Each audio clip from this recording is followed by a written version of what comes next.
160 की speed 3 minute की।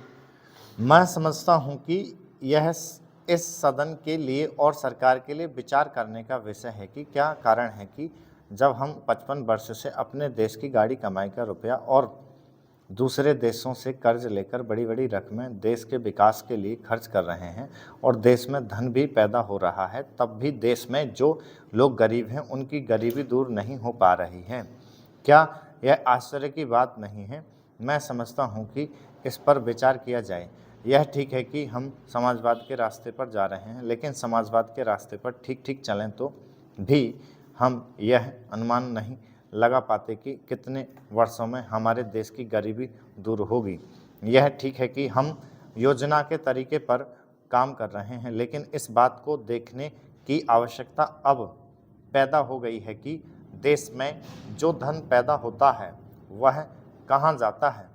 इतनी प्रगति होने पर भी हम देखते हैं कि गरीबी दूर नहीं हो पा रही है। गरीबों को खाने के लिए अन्न नहीं मिलता, पहनने के लिए कपड़ा नहीं मिलता।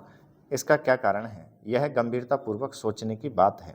यह समस्या समाजवाद का प्रस्ताव पास करने से ही हल नहीं होगी। उपाध्यक्ष महोदय, मैं राष्ट्रपिता महोदय के भाषण पर जो धन्यवाद प्रस्ताव है उसका समर्थन करने के लिए खड़ा हुआ हूँ। मुझे इस बात की खुशी है कि हमारी सरकार ने समाजवाद का केवल नारा ही नहीं लगाया है, बल्कि समाजवाद को मूर्त रूप देने के लिए कदम भी उठाने प्रारंभ कर दिए हैं।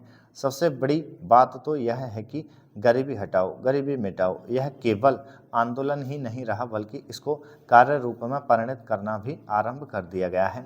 इसके लिए मैं अपने प्रधानमंत्री को जितना भी धन्यवाद दूं वह थोड़ा ही है। मुझे आपसे यह भी कहने का साहस हो रहा है कि सरकार ने इस समय हमारे पहाड़ी क्षेत्रों को पूर्ण राज्य का दर्जा दे दिया है।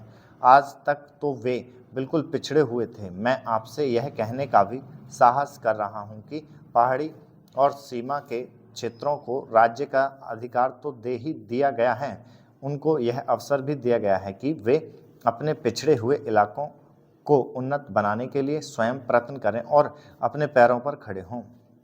लेकिन मुझे बड़े दुख के साथ आपके सामने यह कहना पड़ रहा है कि हमारे उत्तर प्रदेश के जो पहाड़ी ज़िले हैं वे आज भी बहुत ज़्यादा पिछड़े हुए हैं और उनको कोई देखने वाला नहीं है। मैं सरकार का ध्यान इस बात की ओर दिलाना चाहता हूं कि कुछ दशक पहले इसी दिल्ली में पहाड़ी इलाकों के सैकड़ों भूमिहीन किसानों का एक बहुत बड़ा जुलूस निकला था और उन्हें हमारे राष्ट्रपति ने आश्वासन दिया कि उनकी भूमि समस्या हल करने के लिए स्टॉप